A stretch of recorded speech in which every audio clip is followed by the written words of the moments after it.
Hello everybody, it's Lazel here with another MTGArena video. Today we are playing a complete budget deck, so there are no rares, no mythics in this deck, and I built this deck especially for the people that are also excited for the new set Phyrexia All Will Be One. So what a lot of players are doing, or at least what I'm doing, is I'm saving up a lot of my wild cards here so I can craft a lot of the new cards.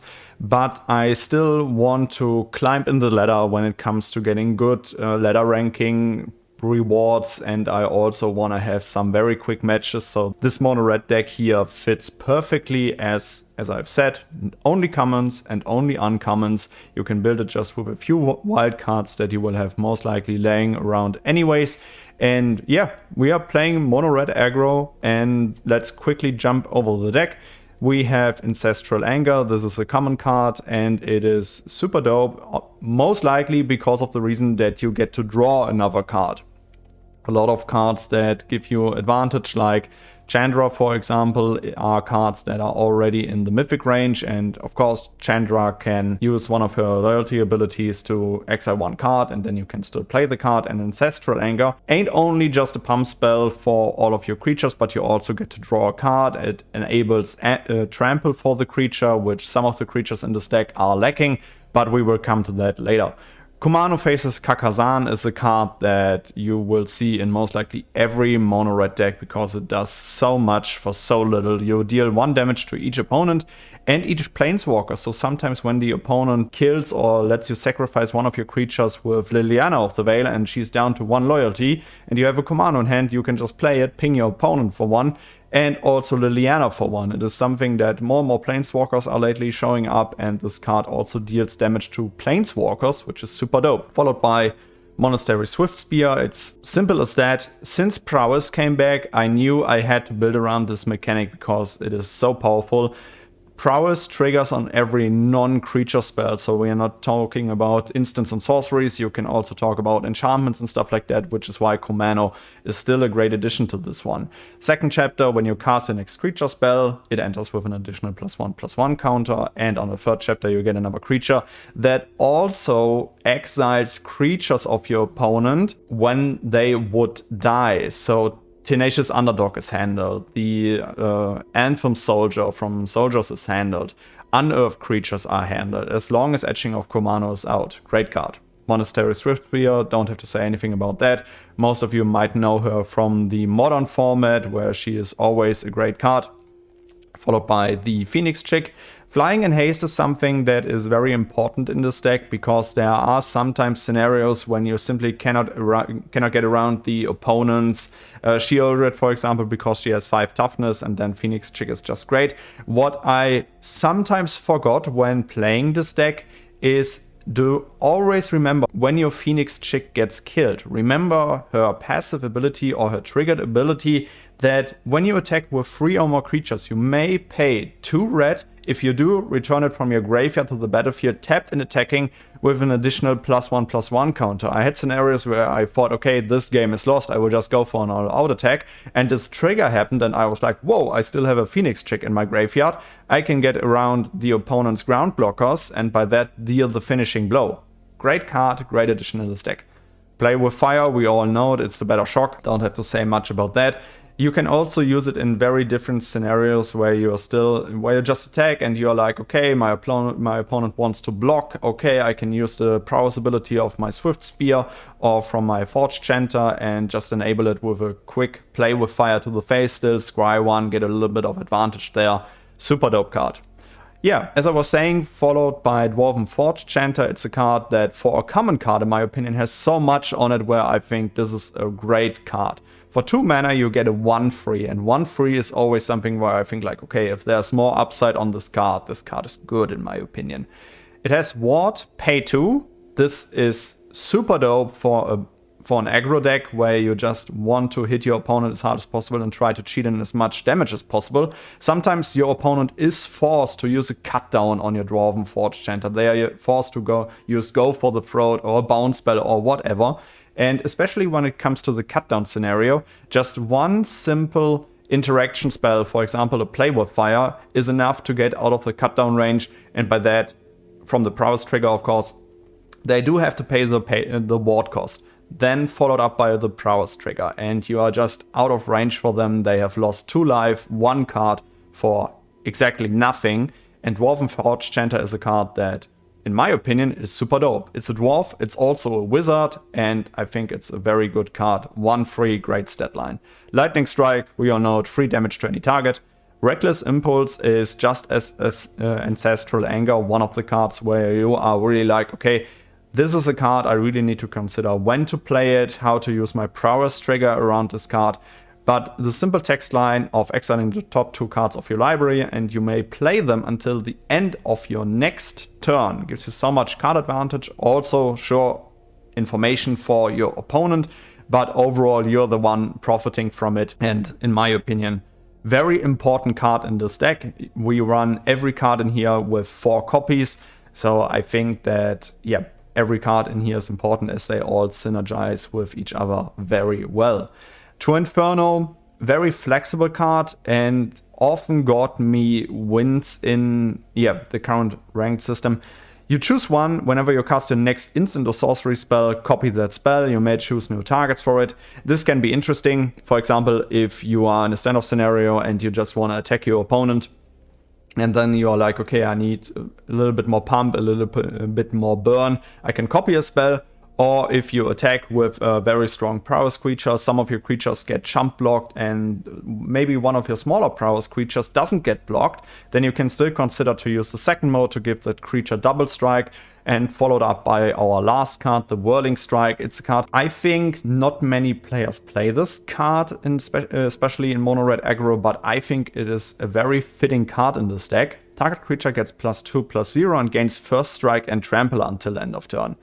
What I like about this card is I have been playing with I try to remember how it's called, I think Furious Bellow is the card called, where you get +3/+0 first strike and you get to scry one. Also very useful card and also can be good in this deck, especially with the 1 power prowess creatures that we have. It's just 1 Furious Bellow and you're already up to 5 power to handle cards like Sheoldred, for example. But in many other scenarios, I often face a scenario when Sheoldred is down, I was most of the cases able to handle her in a different way, and due to the fact that our cards are all so cheap, it's sometimes able to, okay, we use Whirling Strike, we use another play with fire, and we are also at our 5 power to finish off Sheoldred in a blocking situation.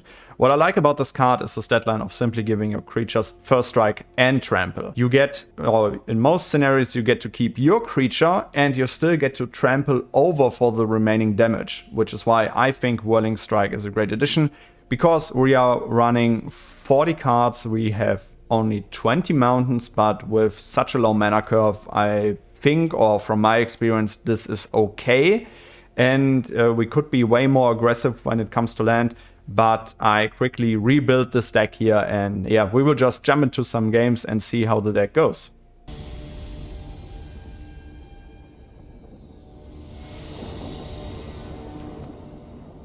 Okay, we have a Phoenix Chick, Ancestral Anger, Play with Fire, perfect hand, and we are also on the play.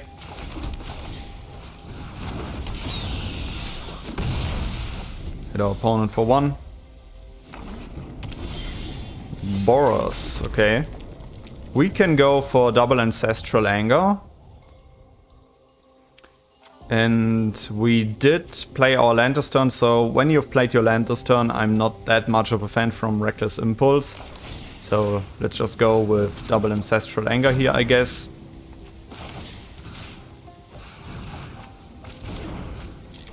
Attack for 4.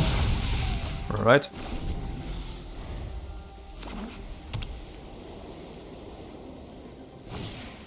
Sun Gold Sentinel.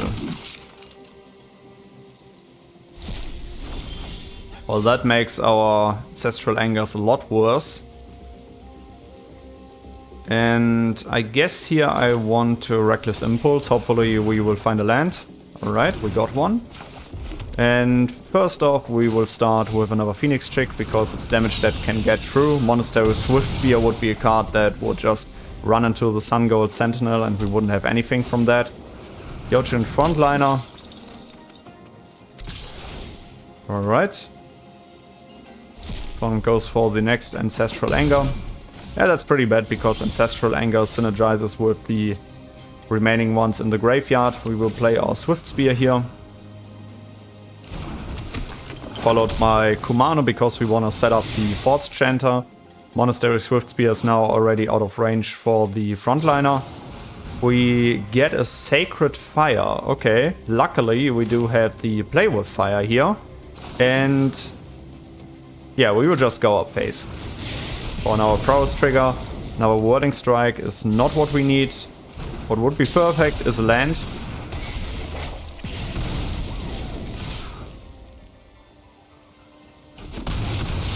Alright, our opponent is down to 7. Sacred Fire. Okay, haven't seen that card in a while. Myrel is very scary, especially as our ground creatures will barely get through. But this is the win. Simply because we will attack for 2, pump up to 4, and then we will burn for 3 with our Phoenix Chicks.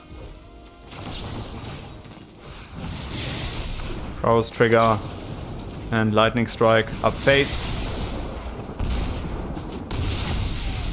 Perfect.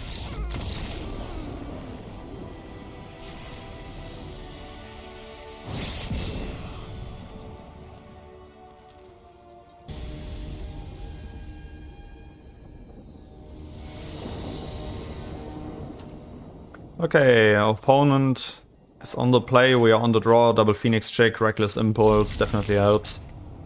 Let's see. An island.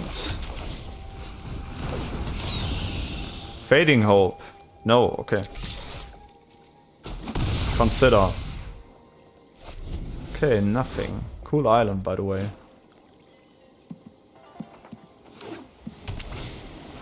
Ledger Shredder, okay. Well, that is a problem.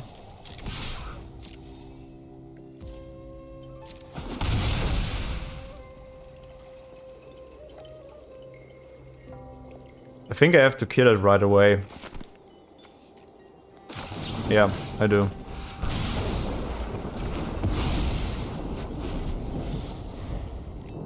If Ledger Shredder sticks around, we won't have many chances of getting around it. If we see... okay. Didn't see a thing. Still gotta keep up that aggression. The Storm Chaser Drake is also a creature that actually needs to go right away. But our opponent won't block here. We will follow up with a Forge Chanter. What we will see now is a lot of different pump-up spells, so our opponent keeps drawing cards. Yeah, Security Bypass, great card. Attacks is going for the Connive. Gets to pitch.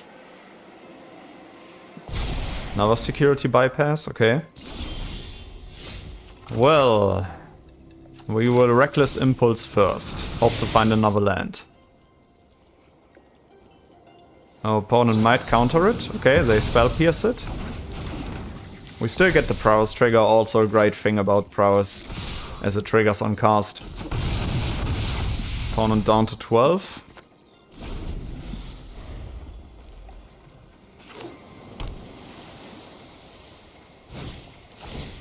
Homestead Courage, very powerful. Will they cast it again?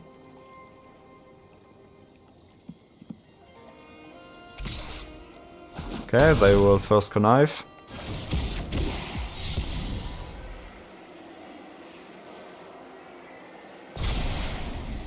Fairy Vandal. Well, that would have been nice for an ambush of our, you know, our Phoenix Chicks.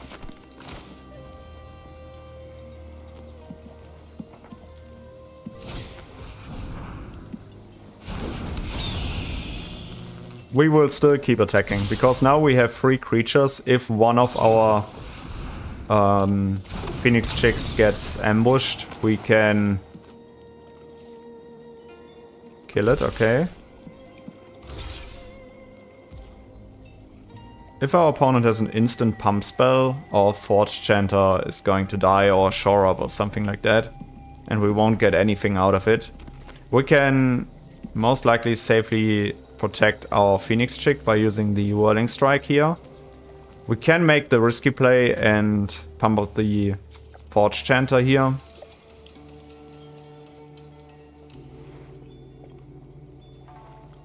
This is not easy. Our opponent has 2 mana open. If he has something, our Forge Chanter dies and we get nothing from our Whirling Strike. If they have a Fading Hope, which I don't think, yeah, I think we better protect our Phoenix Chick here. Do they have the counter spell?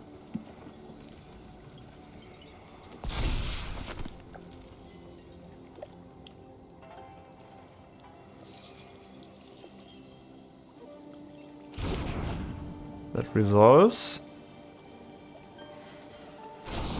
Slip out the back, okay.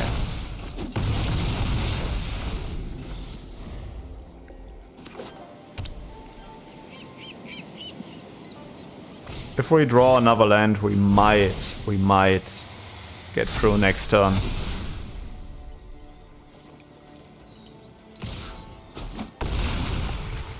Otherwise we are dead the following turn.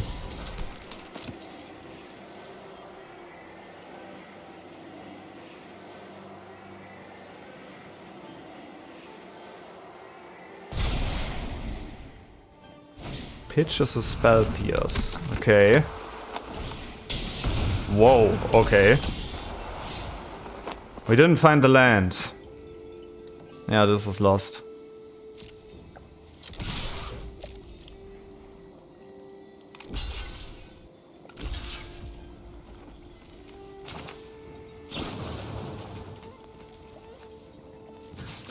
Too bad.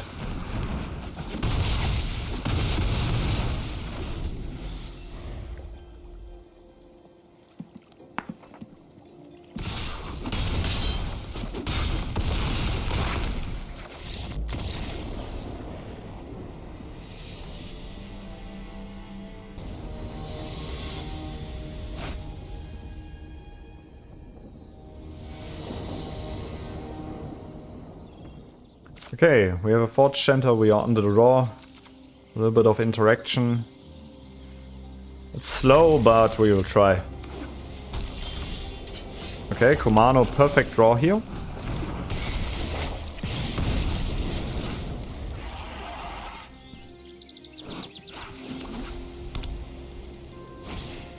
Reckoner Bankbuster, my nemesis. Forge Chanter with an additional +1/+1 counter. If they have laydown arms, it would be really bad.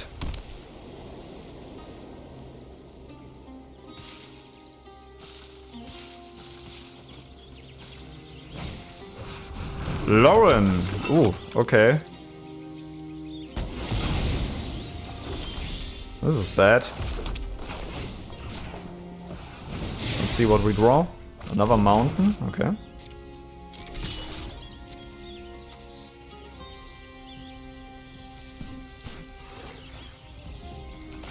Yeah, we have so many lightning strikes, we would just go up phase and try to deal as much damage as possible. Opponent down to 11. Let's see if they have the laydown arms here.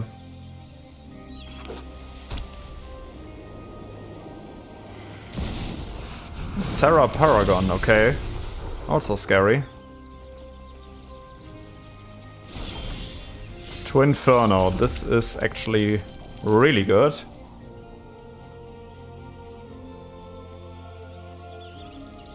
Opponent considers if they let us draw, okay. Well, let's see what they do now.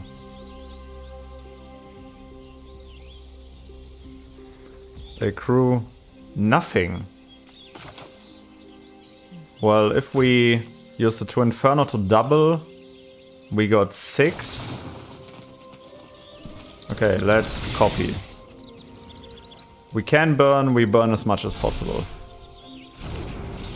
We got the copy. We go double phase prowess. Opponent goes down to 8. We get the prowess. Down to 5, down to 1. If they don't heal an immense amount of health now, we got them next turn. Okay. Attacks for 5 here. Wedding announcement. Still not it. Draw with the Bankbuster. Alright. Good game.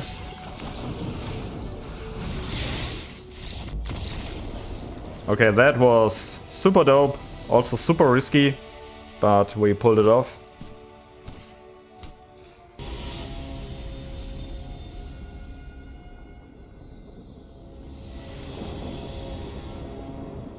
We have double Kumano, Phoenix Chick.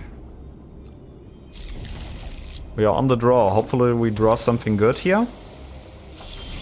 Swift Spear. This is super dope. As we will go Swift Spear. Next turn we will go double Kumano. And then followed up by Phoenix Chick. Let's see if our opponent has the Fading Hope here. Otherworldly Gaze. Interesting. Surveyor 3. That might be interesting for the Hodi Jin deck.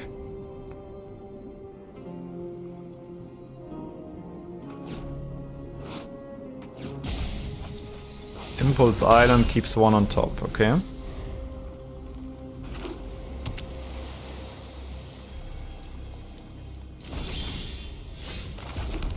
Let's try double Kumano.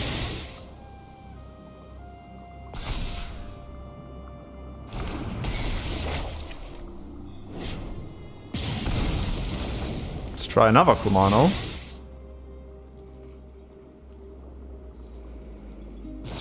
Yeah, there's the Fading Hope. Too bad. Scries to the bottom, okay. Another Otherworldly Gaze. Okay, their graveyard must already be really stacked.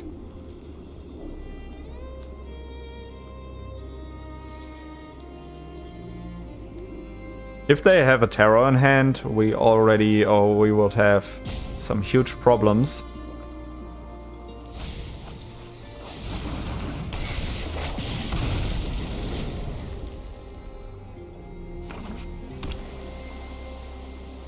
Okay, no Terror.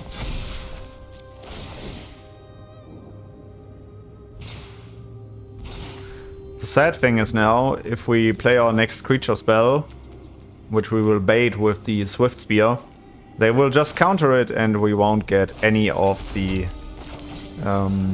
additional +1/+1 counters. Yeah, they will just counter it. Oh. We cannot pay the 4.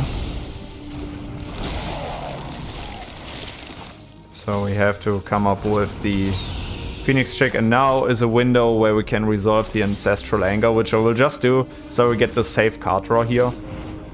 If they would have countered the Ancestral Anger because of the card draw, they see that we are running low on resources. There's the Hodi Jin.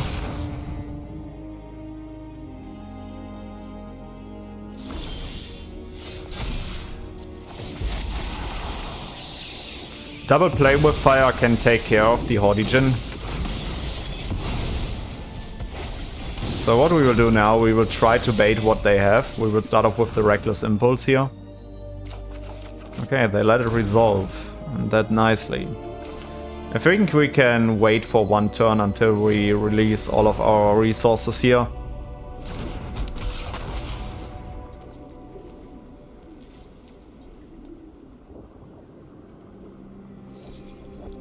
Yeah. Feels bad, but let's wait for a turn. Let's see what they have. Yeah, flashback the gaze. I forgot.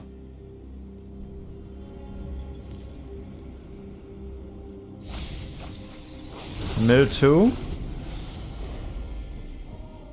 And they draw into... Okay.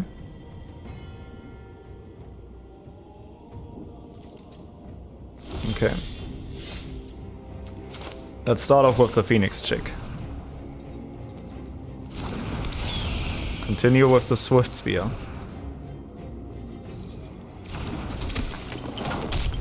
Go to combat. Attack or declare attacks. Let's try to play with fire the Djinn.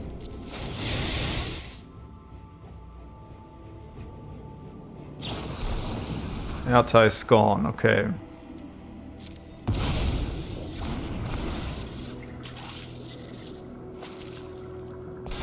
Well, we still get the browse trigger, so let's see how they declare blocks before we use our next play with fire. Forge Chanter. Let's see if they have another interaction here.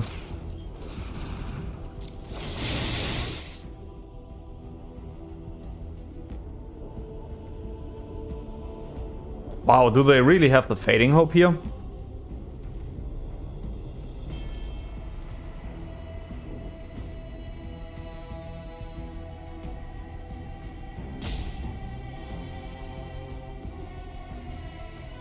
Oh, slip off the back. March. Alright, alright, alright.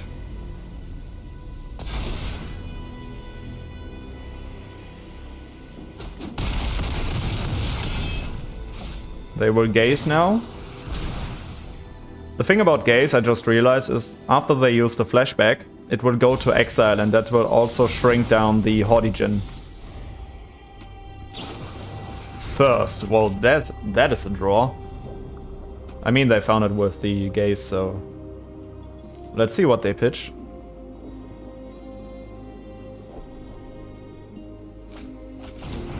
They pitched a Fading Hope. Whoa, okay.